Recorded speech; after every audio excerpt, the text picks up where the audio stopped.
prêt pour être corrigé et instruit. Seigneur, avant que nous lisions ta parole, nous t'invoquons, toi l'auteur de la parole. Viens et entre en scène. Efface-moi, Seigneur. Oins mon interprète. Oins l'auditoire. Fais-le pour ta gloire, Seigneur. Fais-le pour l'édification de ton corps. Au nom de Jésus-Christ. Amen. Nous lisons dans Malachie chapitre 1er verset 6. Un fils honore son père. Un serviteur son maître. Si je suis père, où est l'honneur qui m'est dû? Si je suis maître, où est la crainte qu'on a de moi? Que Dieu bénisse l'étude de sa parole. Veuillez vous asseoir. Depuis hier, nous avons commencé à parler sur le respect.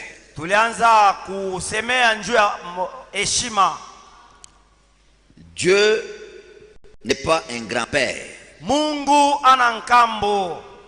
Dieu c'est un père.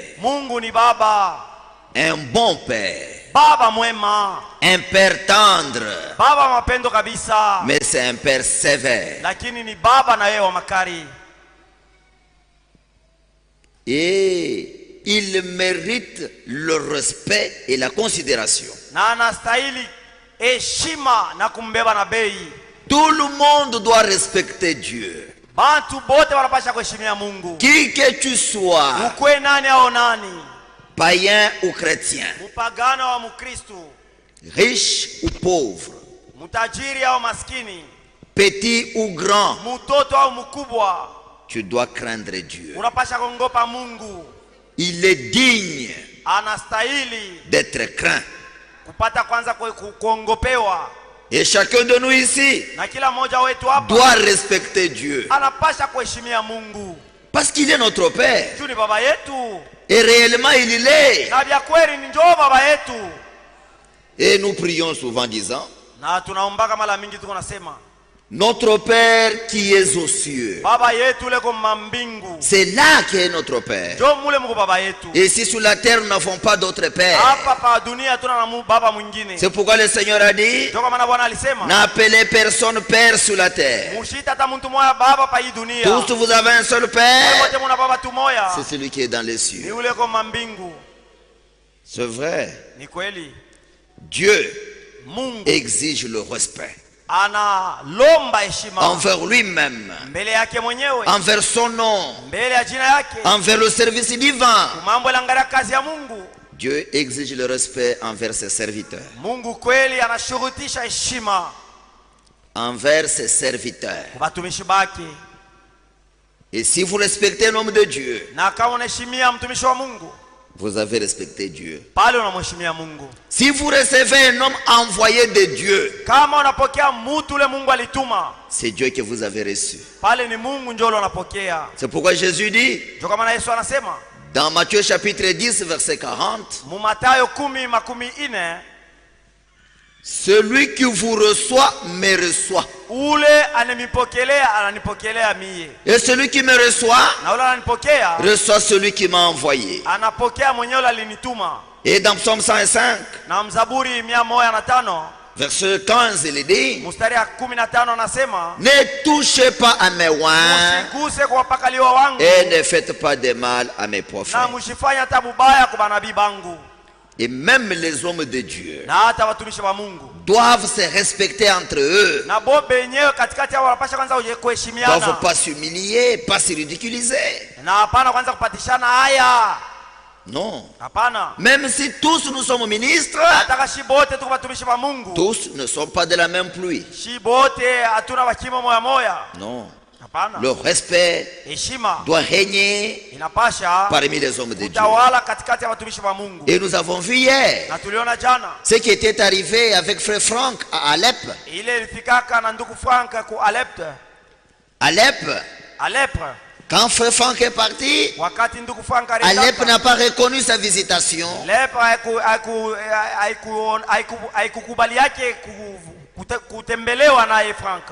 Comme Jésus avait pleuré sur Jérusalem. Dans Luc 19, verset 41, il dit: Jérusalem, si toi tu pouvais connaître les choses qui appartiennent à ta paix, mais elles sont cachées à tes yeux. Les jours viendront où les ennemis t'entoureront et il ne restera pas pierre sur pierre qui ne soit renversée. Parce que tu n'as pas reconnu le jour de ta visitation. Alep aussi n'avait pas reconnu le jour de sa visitation. Cette ville qui faisait la fierté de la Syrie, c'était une belle ville. Et aujourd'hui, elle est bombardée, elle est détruite complètement. Et c'est lamentable. La vie est invivable là-bas. Et nous remercions le Seigneur parce qu'il nous a rendus capables de reconnaître notre jour de visitation. Et quand Jésus nous regarde ce soir, il ne pleure pas sur nous comme il a pleuré sur Jérusalem. Jésus se réjouit au sujet de nous parce que nous avons reconnu notre visitation. Parce que Dieu nous a visités dans cet âge. C'est vrai. C'est pourquoi les ministres doivent se respecter entre eux et doivent être en unité pour que l'unité de l'église soit évidente. Ils ne doivent pas se détruire. Non. Nous lisons la prédication de Bruxelles à la page 9. Au milieu. Je vous dis la vérité. Nous n'avons pas besoin de grands hommes avec des grands programmes pour apporter de nouvelles divisions. Nous avons besoin de petits hommes avec un grand Dieu pour travailler ensemble dans l'harmonie de l'esprit, l'un respectant le ministère de l'autre. Et alors, il n'y aura qu'une seule tête, Jésus-Christ. Chacun de nous se trouve placé dans des ministères différents. Mais nous œuvrons ensemble pour l'édification du royaume de Dieu. Amen. Dieu exige le respect envers son église.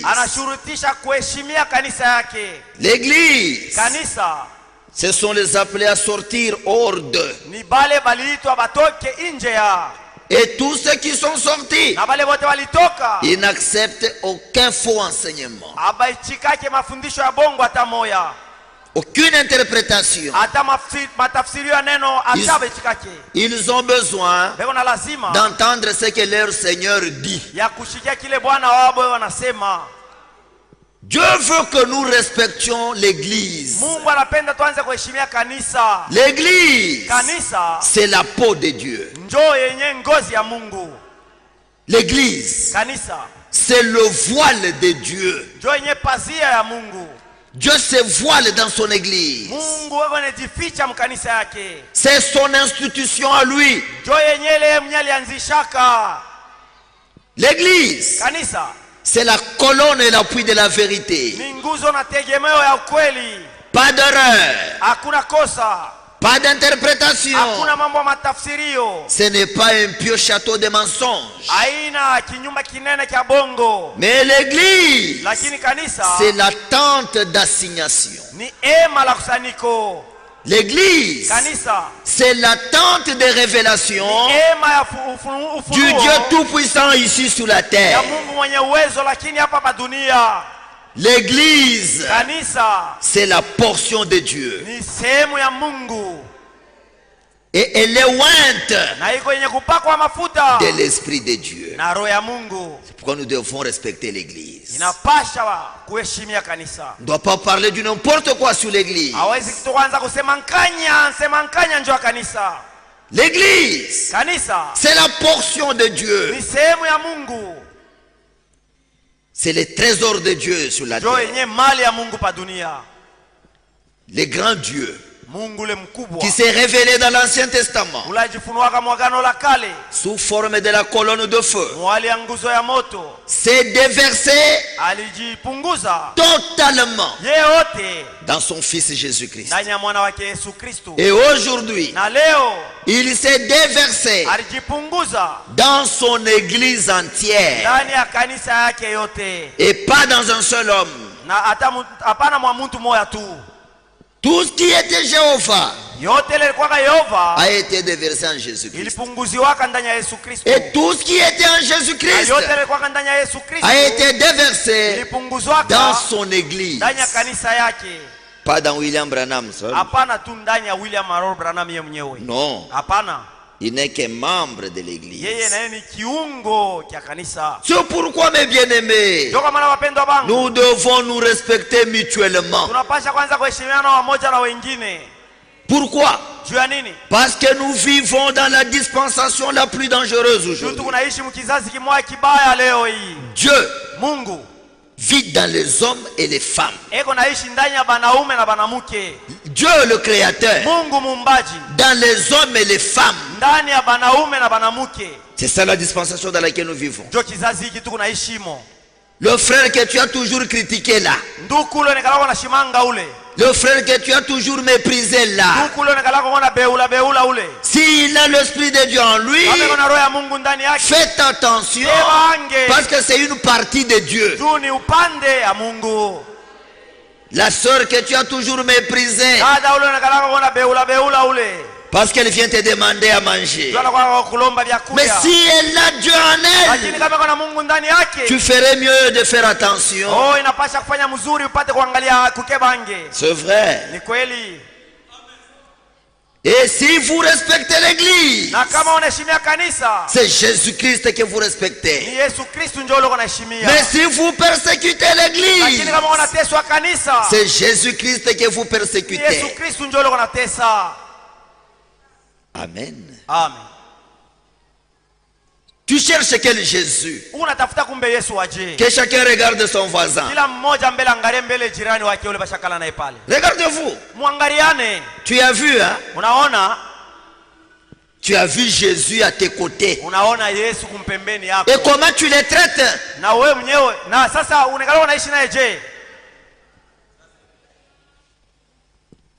Chaque fois que tu persécutes un membre de l'église, c'est Jésus que tu persécutes. Saul de Tarse sur le chemin de Damas, il voit une lumière. Lui, un grand témoin de Jéhovah. C'était un bon théologien. Il avait appris que l'Éternel s'enveloppe de la lumière comme des manteaux. Et ça c'est Psaume 54 verset 2. Quand il a vu cette lumière, lui qui était bien instruit auprès de Gamaliel, il dit ça c'est Jéhovah. La voix sort de la lumière. Saul, Saul, pourquoi me persécutes-tu? Saul dit, qui es-tu Seigneur que je persécute? Qui es-tu Jéhovah que moi je persécute? La voix lui dit, je suis Jésus que tu persécutes. Il te sera dur de régimer contre les aiguillons. Paul, Saul tremblant, il dit: que fais-tu, Seigneur, que je fasse?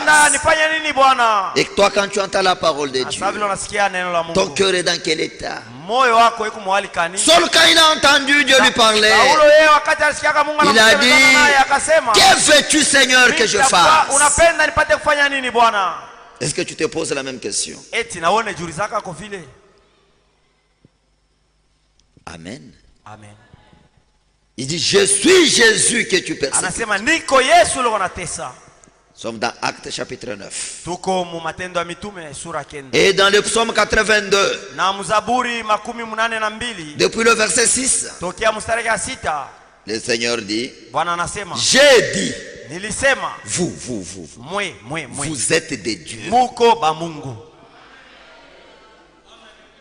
Mais bien aimés, nous ne sommes pas de n'importe qui. Si vous comprenez ce que vous êtes,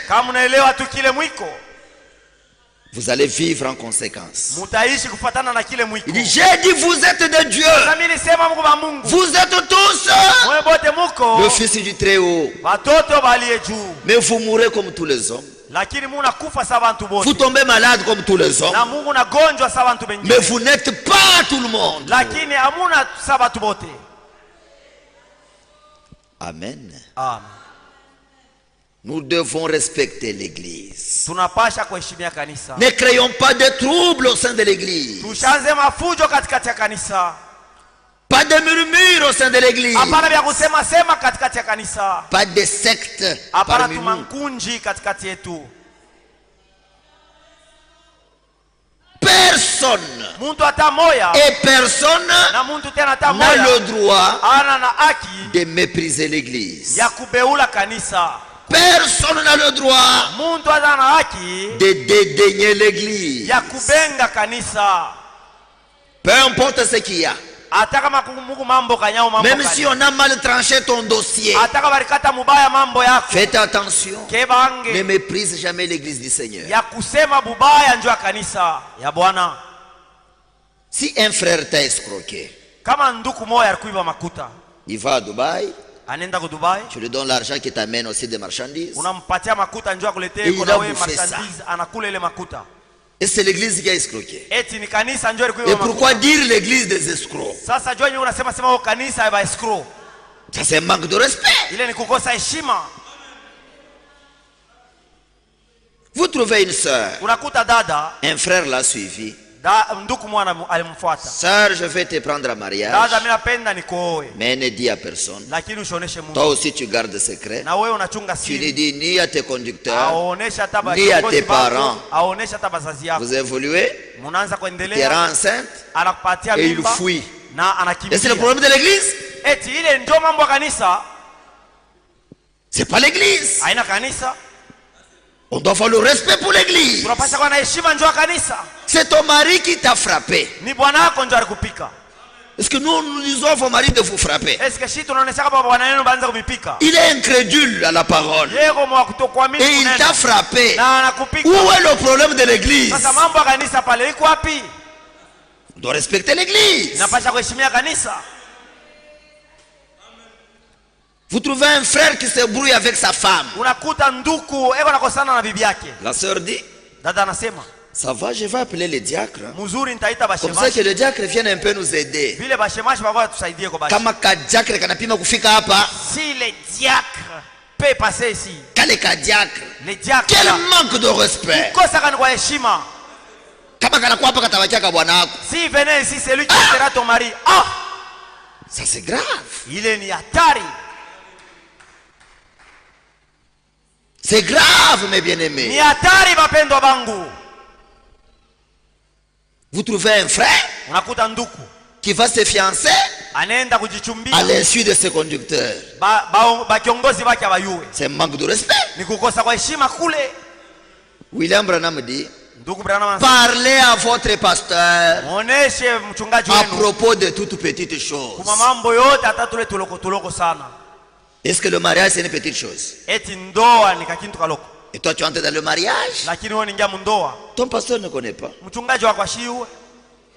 tu romps même ce mariage, na unavunja hata ule mkweli, il ne connaît rien. Ça c'est manque de respect. Ile ni kukosa kwa heshima kule. Vous trouvez un frère, unakuta nduku, il a 2, 3 fiancés dans la même église. Eko na bachumba bawili batatu mkanisa moja.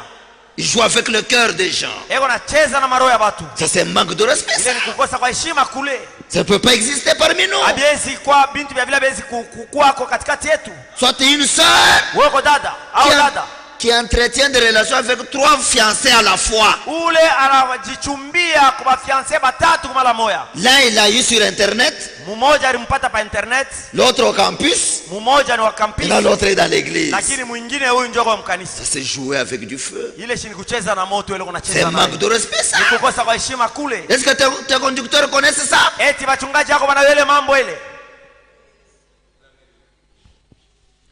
Dieu exige le respect envers sa parole. Mungu anashurutisha heshima kwa neno yake. Notre Dieu, Mungu wetu, il dit ce qu'il pense, anasema kabila anawaza, et il pense ce qu'il dit. Na anawaza kabila anasema. Dieu ne commet aucune erreur. Mungu ashiwe nkosa hata moja. Parce que sa parole neno yake a pour fondement iko sawa na misingi la vérité. Ukweli. Et quand la parole est prêchée, na wakati neno linahubiriwa, nous devons l'écouter avec respect. Na heshima. Même si ça cogne ta vie, hata kama inavinya tu n'as pas à te fâcher. Na hawezi kushirika. Nous avons vu le sort de cette femme qui s'était fâchée hier. Tulionaka matokeo ya ule mwanamke alishirika jana. On doit écouter la parole de Dieu avec respect. On doit la recevoir dans la joie et dans la foi. On ne doit pas écouter la parole pour la distribuer aux autres. Fulani banamufika. Toi tu distribues la parole. Écoutez mes bien-aimés. Si vous venez ici, du début à la fin de la prédication, il n'y a rien qui te reproche. Il n'y a rien que Dieu t'a parlé individuellement. Tu es le plus malheureux. Parce que quand nous venons ici, c'est pour que le ciel nous parle. Depuis nos maisons, nous prions, Seigneur, je vais dans ta présence. Oint ton serviteur et parle-moi. Pas parle-nous. Parle-moi, Seigneur. Et on est attentif. Qu'est-ce que Dieu va me dire aujourd'hui? Qu'est-ce que je dois arranger dans ma vie? Pas ce que tu vas arranger dans l'autre, non. La foi est individuelle. Le salut est individuel. La préparation est individuelle. C'est vrai. Et nous qui transmettons la parole, nous devons le faire dans un saint respect. On ne doit pas dire n'importe quoi à la chair. Parce qu'on s'adresse à l'épouse de l'agneau. On doit avoir le respect pour l'épouse. Même si quelque chose est dit et que cela vous ne l'avez pas compris, ou bien quelque chose se passe ici et vous n'avez pas compris ça, le mieux à faire, c'est de fermer nos bouches pour ne pas parler contre les choses de Dieu. Amen. Nous lisons la prédication, l'influence d'un autre. Paragraphe 101. Paragraphe yake 101. Actuellement, il n'y a ni révérence, ni respect pour tout ce qui touche à la sainteté. Les gens n'ont plus le respect. Regardez même le jour de la Sainte Seine. C'est un événement sacré. On dit la Sainte Seine. Barasema meza ya Bwana. Et quelqu'un vient Na mtu anakuya sans respect. bila heshima. C'est un jour de concurrence. Ni siku sasa ya kubechana mu manguo. Trouvez la sœur. Vous trouvez la sœur Unakuta dada qui amène 3 tenues le jour de Samson. analeta manguo 3 siku ya meza ya Bwana. Une tenue pour le pain. Na nguo moja njuu ile atakulia na Quand elle mkate. prend le pain, Wakati anakulia mkate, au lieu de méditer, de réfléchir, baya kufikiri na kuwaza, elle sort, elle va se changer. anatoka anaenda tena kuvala. Lorsqu'il faut prendre du vin, wakati nalomba elle est dans une kunywa autre mvinyo, tenue. anavala tena nguo ya kunywa mvinyo. Lorsqu'il faut aller au lavage des pieds, Wakati anapaswa sasa kwenda kunawa elle est mikono, en une autre tenue. pale anavala tena nguo nyingine ya. Il n'y a ni révérence, Hakuna hata heshima. ni respect Heshima kabisa hakuna. pour ce qui touche à la sainteté. Mambo yanaangalia bintu vitakatifu. Sainte Seine ya itu La Sainte Seine de cette fois-ci. vitalewa takunywa ntalewa Je vais m'enivrer, je boirai. unaipinja depuis kwako. En tout cas, tu as géré depuis chez toi. Frère, ni siku yetu ya feti. Frère, c'est notre jour de la fête. Est-ce que c'est la fête des ivrognes? Eti ni fête ya balevi, C'est la fête des vainqueurs. ni fête ya washindaji. Alors le jour-là, Le siku ile nous avons une joie mélancolique. tunakaa na furaha ya kupita kabisa. Parce qu'en ce jour-là, Jumu ile siku nous commémorons tuko nakumbuka les souffrances mateso et la mort de Jésus. na lufu la Yesu Kristo. Et tu dois être dans quel état? Na unapasha kwa mwalikani. Tu ne fais que changer les habits. Et les œuvres aussi. Unabadilisha paka manguo afu matendo sasa.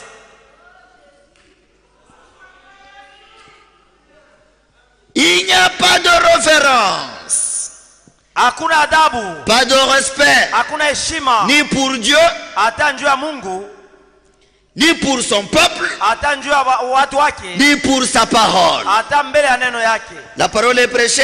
Neno inahubiriwa. C'est-à-dire, ndio paka hivi Non, c'est comme banobiraka. ça qu'ils ont toujours prêché. Ça ne te fait rien. Habikufua kintu. Usha kuchuika unatundubila. En tout cas, tu as même perdu tes couleurs. Ça c'est grave. Il est nyatari. Imaginez-vous, si la parole de Dieu vous rate, Waza ako mbele tu kama neno ya Mungu itakushinda. qu'est-ce qui va te réussir? C'est fini pour toi. Sasa itakuweza. Kwako unaishia pale. Le respect, paragraphe 49. Mahubiri yake heshima, paragrafu 49. Je crains ma mère. Naongopa mama yangu. Est-ce que toi tu crains ta mère? Eti wewe unaongopaka mama yako.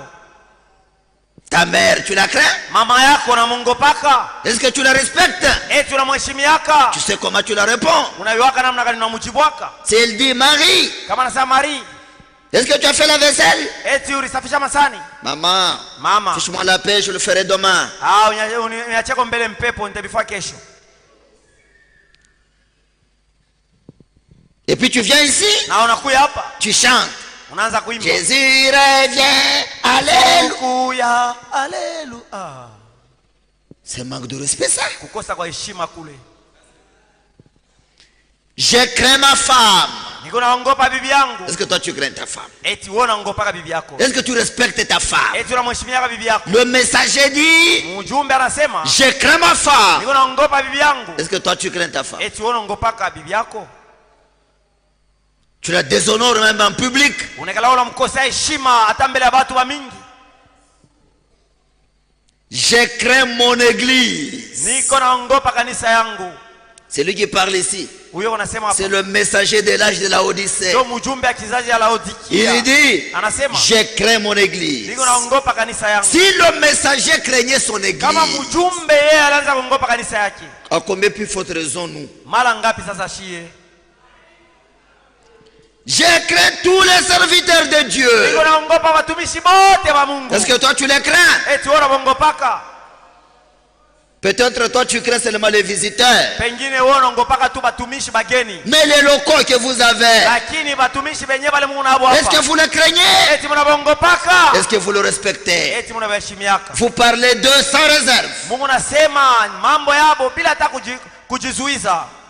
Vous entrez même dans leur vie privée, Mungu anaingia hata maisha yabo ya kipekee. sans respect, Bila heshima, sans réserve. bila kujizuiza. Pasteur anakuwa mwimbo. Pastere anakuwa tu ni mwimbo tu. Pourquoi je les crains? Ce n'est pas que batanipika mfimbo. Dans le souci de ne pas mettre sur leur chemin une pierre d'achoppement. Je crains les gens. Oh, moi je ne crains personne, frère. Moi je ne crains que Dieu. Tu mens. Est-ce que toi tu as déjà vu Dieu?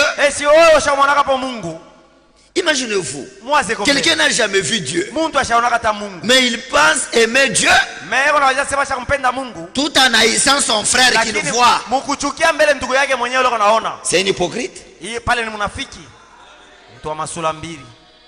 Je crains les gens de la ville. Je crains les gens de Kalukuluku. Pourquoi? Dans les soucis de ne pas faire quelque chose de faux qui leur ferait penser que je ne suis pas un chrétien. Pour qu'ils ne disent pas, comme il est écrit dans Isaïe 14 verset 10, et toi aussi tu agis comme nous. À l'école, comment tu te comportes? Comme eux. Et toi aussi, tu as des copains. Et toi aussi, tu as des copines. Et toi aussi, pour qu'ils ne disent pas ça, je les crains. Amen. Et nous allons évoluer avec deux mots. Je crains ma femme. Je crains ma mère. Je crains ma femme dans le naturel et dans le spirituel. Parce que si on ne comprend pas le naturel, comment on va comprendre le spirituel? Je crains ma femme. Je respecte ma femme. Est-ce que toi tu respectes ta femme? Dans ta famille, on ne la respecte pas. Parce que toi, tu ne la respectes pas. Qu'est-ce qu'une femme dans le naturel? La femme, c'est un vase sacré. La femme est une propriété privée. C'est un jardin fermé. Une fontaine scellée d'un seul individu. D'un seul individu. La femme familiale n'existe pas. La femme communautaire n'existe pas. Tu veux quelqu'un se marie, et puis il voyage, il laisse sa femme en l'air. Oh non, famille quoi? Ce n'est pas la femme de famille. Oh, kanisa est quoi? C'est pas la femme de l'église. Non. La femme, c'est la propriété d'un seul individu. Et personne n'a le droit de toucher à la femme d'autrui. C'est dommage aujourd'hui. Vous trouvez même des gens qui s'appellent frères, sœurs. Et ils font troubler leur belle-sœur à la maison.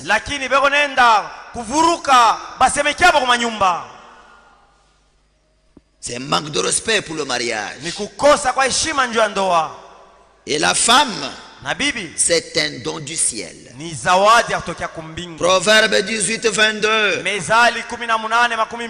Proverbe 19, 14. Celui qui trouve une femme trouve le bonheur. Maintenant pose-toi la question, ma soeur. Est-ce que ton mari, en te trouvant, il a trouvé le bonheur ou le malheur? Examine-toi. Si tu n'es pas son bonheur, la grâce coule encore jusqu'à ce soir. La parole de Dieu a pour fondement la vérité. Dieu ne ment jamais. Va à genoux. Dis-lui, Seigneur, Sema Bwana, toi tu as dit wewe ulisema que celui qui trouve une femme trouve le bonheur. Ula anapata bibi, anapata heri. Je voudrais être le bonheur pour mon mari. Kwa ni kuwe heri njoo bwana yangu. Si tu es sincère, kama uko na roho ya wazi, Dieu Mungu exaucera ta prière. Atajibia maombi yako. Et dès qu'une femme est prise en mariage, na wakati mwanamke anambeba mundoa, elle doit vivre le psaume 45:11. Anapasha kuishi Zaburi 45:11.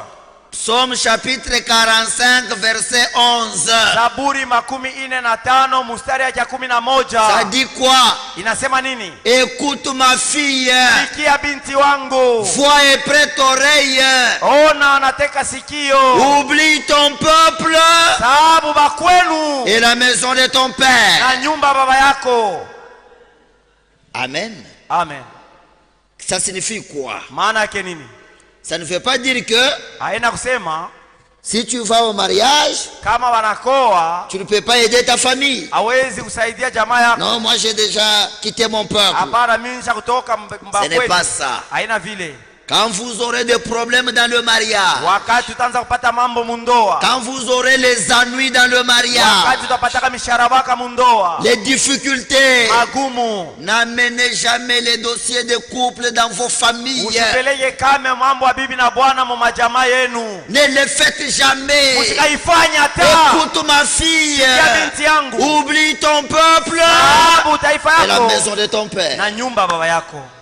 C'est fini. Kunaisha. Quand vous aurez des difficultés, quand vous aurez des ennuis, amenez ça au conducteur. Et vous qui avez des enfants mariés, ne vous ingérez jamais dans les dossiers de couple. Ta fille vient, maman, j'en ai marre. Cet homme m'a insulté toute la nuit. Il t'a même insulté toi. C'est ce qui m'a beaucoup écœuré. Je lui ai dit, insulte-moi mais pas mes parents. Et il n'a pas compris. C'est pourquoi je suis venu. Et toi la maman, ça hein? Allez, reste ici. Ça c'est manque de respect. Je me demande comment un frère peut avoir les injures sur sa langue. Ça n'existe pas. C'est un intrus parmi nous. Ça ne peut pas exister. Injure. Et puis tu injures tes beaux-parents. Ils t'ont fait quoi? Banakowesha banaloya. En tout cas, ils t'ont donné leur fille, c'est-à-dire ils ont eu tort. C'est un manque de respect ça. Vous trouvez la maman chaque jour chez l'enfant. Tu vas faire quoi? Unakuta mama kila siku kwa mtoto yake. Unaenda kufanya mbele nini kule? Mbele bwana bana kusha mangwaka. Tosha mbele valiza. Nous faut d'abord les appliquer. Ton mari t'a payé. Valise ya mtoto. Wende nayo wapi? Valise de ta fille pour que tu ailles avec où? Et vous trouvez des mamans qui veulent gérer les maisons de leurs enfants. Ça c'est manque de respect ça.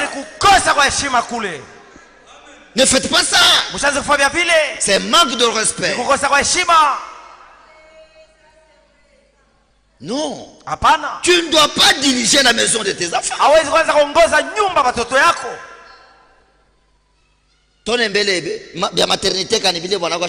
Voyons d'abord la maternité, c'est ce qu'il t'a déjà payé. Voyons d'abord le couvre. C'est ça. Même moi-même, ta mère, est-ce que j'ai déjà sorti? Mais tu rebelles l'enfant. Et c'est manque de respect. Si tu as le moyen, aide ta fille. C'est tout. Amen. Amen. Et vous qui êtes mariés, n'amenez jamais vos dossiers dans vos familles ou au tribunal. Ne faites jamais ça. C'est un manque de respect. Si ça ne va pas, venez voir les conducteurs. Et quand ils vont vous parler, écoutez-le. Si vous refusez de les écouter, ça s'appelle un manque de respect. La sœur se brouille avec son mari. Il fait les valises. Le mari appelle vite les pasteurs ou bien les diacres. Ma femme a fait les valises. Passe-moi ta femme au téléphone. Je refuse. C'est manque de respect. Soit tu n'abeba. Allô? Tu prends le téléphone. Allô? Dada. Pasteur. Non, pasteur. Moi, j'ai déjà décidé. En tout cas, j'ai déjà supporté. Ça suffit. Manque de respect. Je retourne de chez nous. Chez vous, c'est où? Tu n'as pas le respect de la parole. Tu ne respectes même pas tes conducteurs. Tu ne connais même pas chez vous, c'est où. Tu es sorti d'où? Qu'est-ce qu'Adam a dit quand il a vu Ève? Voici cette fois-ci celle qui est os de mes os et chair de ma chair. On l'appellera femme. Isha. C'est parce qu'elle est sortie de l'homme. C'est là que tu es sorti. Pas faire les bagages. Ce sont des pratiques barbares qui doivent disparaître parmi nous.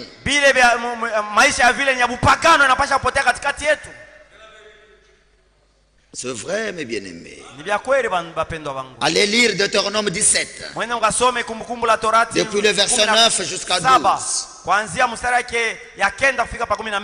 Si tu vas consulter les conducteurs, quand ils vont te faire connaître ce que Dieu a dit, tu te conformeras à ce qu'ils te diront. Si tu ne le fais pas, le verset 12 va s'accomplir sur toi. Il dit si par orgueil quelqu'un n'écoute pas ses conducteurs, il sera mis à mort. Ça c'est grave. Soyez pas orgueilleux. Soyez pas orgueilleux. J'ai craint ma femme. Amen. Et si tu la respectes, va épurer quand même la dot qui était restée. Romains 13 verset 8 dit, ne devez rien à personne. Payez quand même.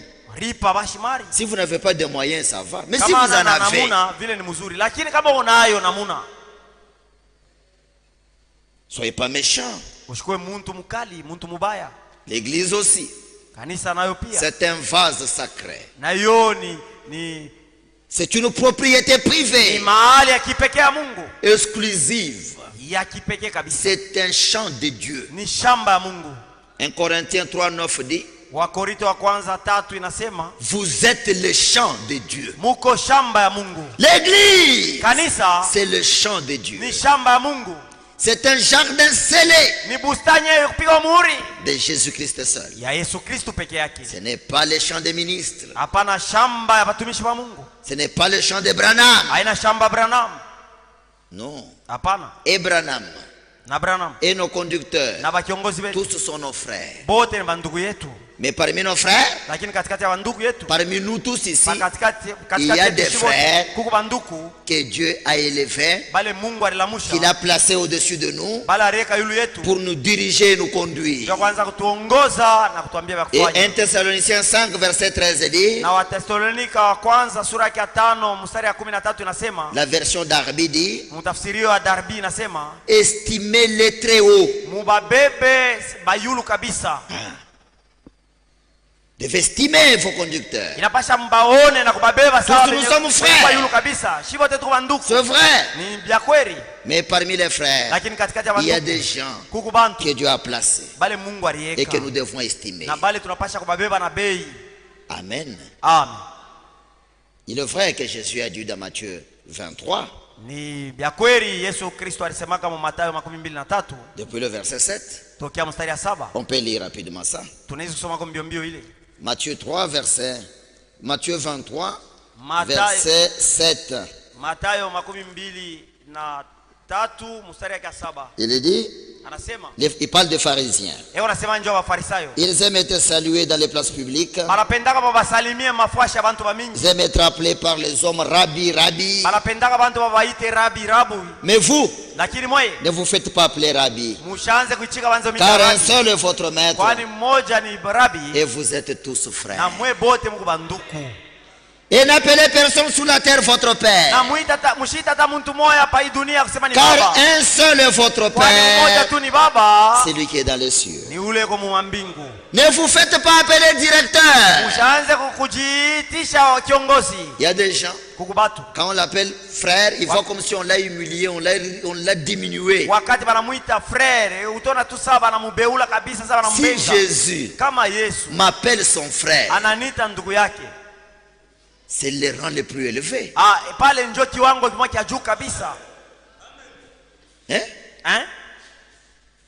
Vous savez, le conducteur des chats, il ne veut pas qu'on l'appelle frère. Qu'on le salue, bonjour conducteur. Non, bonjour kiongozi. Tu es conducteur mais tu es frère. Puisque tu nous conduis, nous devons t'estimer, te respecter. Mais nous sommes tous frères. Amen. Car un seul est votre directeur, le Christ. Le plus grand parmi vous sera votre serviteur. Quiconque s'élèvera sera abaissé, et quiconque s'abaissera sera élevé. Amen. C'est vrai, mes bien-aimés. Nous ne sommes pas la famille Branham, nous sommes la famille chrétienne. Et Branham est dans notre famille. Parce qu'un seul a payé le prix. C'est Jésus-Christ. Il a payé le prix le plus élevé et le plus précieux pour que nous soyons sa propriété privée. Et dans 1 Pierre chapitre 2, verset 9, il est dit, vous au contraire, si les autres s'appellent famille Branham, mais vous au contraire, vous êtes une race élue, un sacerdoce royal, une nation sainte, un peuple acquis. Bien-aimés, nous ne sommes pas n'importe quel peuple. Nous sommes un peuple acquis pour annoncer les vertus de celui qui nous a appelés des ténèbres à son admirable lumière. Par notre vie quotidienne, nous devons annoncer les vertus de Dieu. Et vous annoncez les vertus de qui? Quiconque vient au Seigneur doit aussi vivre le psaume 45:11.